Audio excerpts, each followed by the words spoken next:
Hey you! Welcome to another YouTube class! Hoje a gente vai falar de um tema diferente. A gente vai falar de um tema do mundo profissional, mais especificamente sobre currículos, sobre o vocabulário dos currículos. Então você vai me passar certinho o que eu preciso colocar no meu currículo, as minhas frases, e vai me ajudar a montar o currículo, vai montar o currículo junto comigo. Não, eu não vou te dar uma receita de bolo para você construir aí as frases do seu currículo e exatamente as palavras que você vai usar e as descrições que você vai fazer, até porque a sua profissão é com certeza muito diferente da minha e todo mundo que tá aqui assistindo tem sua profissão e não teria como a gente dar uma receita de bolo que se aplicasse a todo mundo. Então a gente vai falar dicas gerais de vocabulário, de verbos, de tudo isso que você pode usar no seu currículo independente da sua área de trabalho. Currículo geralmente é chamado de CV. Só isso, CV. CV quer dizer isso daqui. No inglês americano, geralmente se pronuncia curriculum vitae, enquanto no inglês britânico geralmente se diz curriculum vitae. Mas isso não tem muita importância porque é realmente muito difícil alguém falar a versão completa da palavra e acaba se dizendo apenas CV. E em alguns lugares eles chamam também de resume, mas o mais comum mesmo, na maioria dos lugares, é CV. Então é sobre isso que a gente vai falar hoje, sobre CVs. Tá, mas eu preciso fazer alguma coisa antes de começar a escrever meu currículo em inglês? Antes de você sequer pensar em sentar e escrever o seu currículo em inglês, um passo é muito importante, não importa qual seja a sua área de especialização, seu setor aí, o que seja. Você precisa pesquisar as vagas abertas hoje para esse trabalho que você quer. Então você vai entrar nesses anúncios e você vai ver quais são as skills que eles descrevem ali, quais são as habilidades que eles descrevem ali. Isso já é o primeiro passo para você entender o vocabulário que você precisa usar. É também importante você focar nas qualifications, que vão estar descritas ali naquele anúncio. Vai ter também required knowledge, né? Que tipo de conhecimentos que eles exigem que você tenha naquela vaga. E adivinha o que mais? Isso mesmo, as languages. Dá uma olhada ali, né? Quais são os idiomas mais requisitados na sua área de trabalho. A gente pode chamar tudo isso, né? Todas essas áreas que a gente vai focar quando tá lendo os anúncios, de hard skills. Ou seja, são habilidades práticas que têm relação direta com o sistema que você vai seguir, com a sua atividade mesmo naquele trabalho.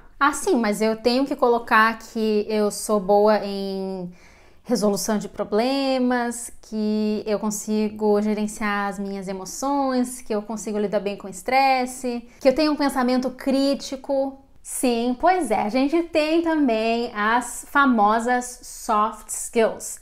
E elas são muito importantes, né? Coisas como a habilidade de liderança, a resolução de problemas, né? Você gerenciar seu emocional, gerenciamento de tempo, resolução de problemas.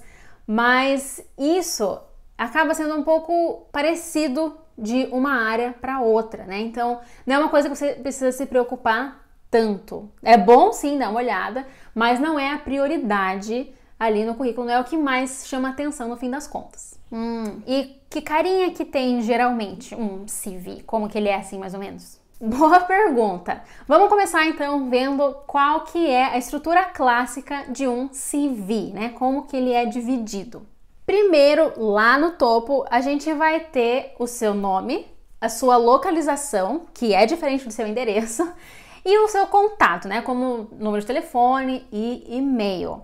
E daí, logo abaixo disso, vai ter uma coisa que a gente pode chamar de Professional Profile. Esse primeiro bloquinho geralmente tem de 4 a 6 linhas e é uma pincelada ali na sua área de atuação, na sua experiência profissional e até nos seus objetivos profissionais naquele momento. Ou seja, é uma pequena, bem pequena mesmo, introdução sobre você como profissional. E como essa primeira parte geralmente fala muito sobre o que você quer naquele momento, o seu objetivo, a sua meta profissional daquele momento, a gente pode ver esse bloquinho sendo chamado de Professional Objectives. Professional Objectives. E embora esse bloquinho aí inicial ele seja bem comum, ele é também muitas vezes considerado dispensável, ou seja, não é obrigatório. Mas daí a segunda parte vai ser sempre importante, que são as suas skills, né? Então o segundo bloquinho vai ser chamado de skills ou core skills. A gente tem nessa parte uma lista mesmo, então pode ser pontuada como uma lista, não vai ser um parágrafo, ok?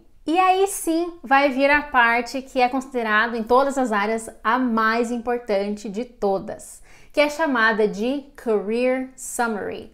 Career Summary. Esse sim é um resumo profissional de todas as experiências que você já viveu até ali. Aqui você vai colocar o nome do local que você trabalhava, as datas, né, de quando até quando você trabalhou ali e principalmente as suas responsabilidades e conquistas durante aquele período. Tá, mas e se for o meu primeiro emprego? Se esse for o seu primeiro emprego, né, pode parecer muito difícil fazer esse bloco, mas tudo vale. Então, se você participou de um projeto de pesquisa na faculdade, você vai colocar ali. Se você fez trabalho voluntário quando estava no ensino médio, você pode colocar ali. Se você ajudou a tia na venda dela, você pode colocar ali também. O importante é você procurar encontrar alguma conquista que você teve durante esse tempo que você trabalhou ali. Ou naquele tempo que você teve aquela experiência, né? Não necessariamente um trabalho. E por fim, você vai encerrar o seu CV com Education and Qualifications. Education and Qualifications. Tudo que tem relação com certificação vai entrar aqui nessa lista, tá? Então, vai ser ali o fim do seu CV, né? Essa é a estrutura mais tradicional do CV em inglês. Tá, então eu tenho que colocar todas as minhas qualificações, todas as minhas certificações e descrever exatamente todo o meu trajeto profissional, assim, de cabo a rabo. Mais ou menos. O ideal, né, o tradicional, assim, a gente pode dizer que é 1,5 páginas, no máximo 2 páginas. Você tem que ser o mais sucinto possível. E se a empresa, né, se os recrutadores precisarem de mais informação, eles vão pedir isso ao longo do processo seletivo. É muito comum, né, quando um currículo é muito longo, ele acabar sendo meio deixado de lado. Agora, um ponto muito importante. Existem sim palavras que você precisa evitar no seu currículo em inglês. E elas são chamadas hoje em dia de buzzwords, que são palavras muito genéricas e de um tom assim não tão bem visto hoje em dia. Mas como assim, né? Vamos ver quais palavras são essas. Coisas como hardworking ou hard worker, não fica legal. Go-getter também é uma palavra que já é considerada meio ultrapassada nesse âmbito hoje em dia. Wheelhouse, core competency, to think outside the box, to move the needle e team player. Nossa, mas eu acho sensacionais essas características. Qual que é o problema de colocar elas no meu currículo?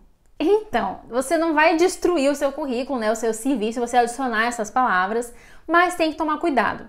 Elas são consideradas hoje em dia muito genéricas, digamos assim, não são vistas com bons olhos. Ao invés disso, a gente vai usar aqueles verbos que você viu quando estava pesquisando sobre a sua área de atuação, né? Vamos procurar por verbos bem específicos e bem claros, assim, que realmente tem um conteúdo ali dentro daquela palavra e não é uma palavra vazia como muitas dessas que a gente viu agora. Então, começando pelos verbos, né? Os verbos que você viu quando você estava pesquisando as vagas e a gente tem que lembrar que no currículo esses verbos vão estar no passado, porque você está falando de uma experiência profissional passada, né? Claro.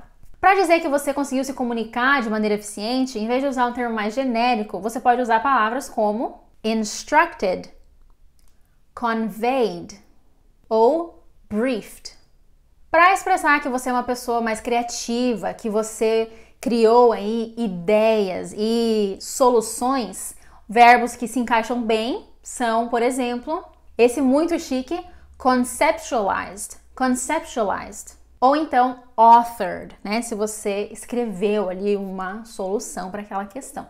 Para falar de retenção de clientes ou até mesmo de vendas, alguns verbos que se encaixam são converted, captured, generated ou earned.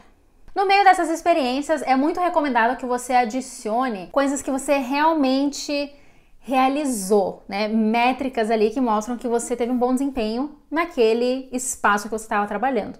Então a gente vai ter uma construção muito comum, que é você adicionar um advérbio com uma conotação muito positiva antes do verbo. Por exemplo, company successfully opened branch in new location. Successfully opened. Uma construção clássica aí. Outro exemplo, client profitably promoted new sales scheme. Outra dica é que a adição de números, para você dar uma ideia exata do progresso que aconteceu ali naquele período, é muito bem vista, né? É também outra recomendação aí em geral para você colocar no seu currículo. Então, uma porcentagem de aumento, uma melhora de pontuação, com números exatos, são muito levados em consideração. Successfully increased student scores by at least 2 points. Né? Se você for aí um professor universitário, por exemplo. E essa é a ponta desse iceberg. Então, que tal, ao final dessa aula, você já entrar em contato com esses anúncios de vaga de emprego? Ah, tá. Mas quais que são esses tais sites?